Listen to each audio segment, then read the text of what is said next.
जीवन में कुछ संबंध ऐसे होते हैं जो शब्दों से नहीं संवेदनाओं से बनते हैं। कभी किसी मनुष्य से तो कभी किसी नन्हे प्राणी से। हेलो फ्रेंड्स, स्वागत है आपका हमारे चैनल वॉइस ऑफ सांझ में। आज हम लेकर आए हैं एक ऐसी छोटी सी नीली चिड़िया की कहानी जिसमें अपने मौन स्नेह से एक अकेले हृदय को जीने का नया अर्थ दिया। यह कहानी हमें प्रकृति, प्रेम और त्याग के उस रूप से परिचित करवाती है जहाँ बंधन नहीं केवल अपनापन होता है।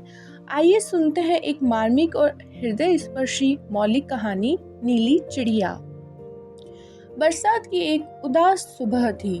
आकाश में बादल ऐसे ठहरे थे मानो किसी अनकही दुख का बोझ उठाए हुए हो। खिड़की के बाहर लगे अमरूद के पेड़ पर एक छोटी सी नीली चिड़िया बैठी थी। मैंने उसे पहले कभी नहीं देखा था। उसकी एक टांग घायल थी। वह उड़ने का प्रयास करती पर हर बार शाखा पर लौट आती। मुझे उस पर दया आई। मैं कुछ दाने और पानी लेकर बाहर गई। पहले तो वह डर गई, लेकिन भूख शायद भय से बड़ी थी।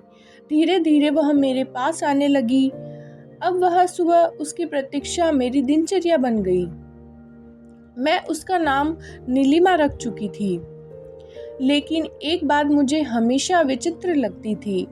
जब भी मैं उदास होती, नीलिमा खिड़की पर आकर बैठ जाती, और जब मैं प्रसन्न होती, वह कहीं दिखाई नहीं देती।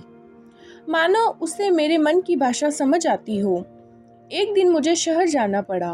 लगभग 1 महीने बाद जब मैं लौटी, तो सबसे पहले मेरी दृष्टि अमरूद के पेड़ पर गई, पर नीलिमा वहां नहीं थी। अगले दिन भी नहीं। 1 सप्ताह बीत गया। अब प्रतीक्षा मुझे बेचैन करने लगी। क्या वह ठीक हो गई होगी? क्या उसने कहीं और घर बना लिया होगा? या मैं आगे सोच नहीं पाती थी। एक शाम अचानक खिड़की पर हल्की सी चहचहाहट सुनाई दी। मैं दौड़कर बाहर आई। नीलिमा थी, पर अकेली नहीं।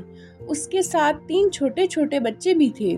वे उड़ना सीख रहे थे। नीलिमा उन्हें बार बार शाखा से नीचे उतरने और फिर ऊपर लौटाने का साहस दे रही थी। मैं प्रसन्न हो उठी, लेकिन तभी मेरी नजर उसकी घायल टांग पर पड़ी। अब वह पहले से अधिक कमजोर लग रही थी। अगले कई दिनों तक वह बच्चों को उड़ना सिखाती रही।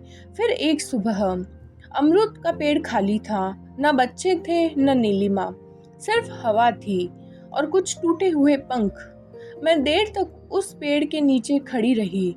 मन में एक अजीब सी रिक्तता थी। शाम को मेरी नजर खिड़की के पास पड़ी। वहां एक नीला पंख रखा था, बिल्कुल वैसा ही जैसा नीलिमा के पंखों का रंग था। हवा उसे धीरे धीरे हिला रही थी। ऐसा लगा जैसे वह कह रही हो, स्नेह का अर्थ बांधना नहीं होता। जिसे हम प्रेम करते हैं उसे उड़ना भी सिखाना पड़ता है। मैंने वह पंख अपनी डायरी में रख लिया। आज कई वर्ष बीत चुके हैं। पंख का रंग फीका पड़ गया है, लेकिन जब भी जीवन में अकेलापन घिरता है, मुझे वह नीली चिड़िया याद आती है। और तब लगता है कुछ अतिथि हमारे घर नहीं, हमारे हृदय में बसेरा करने आते हैं। तो फ्रेंड्स, यह थी हमारी कहानी नीली चिड़िया।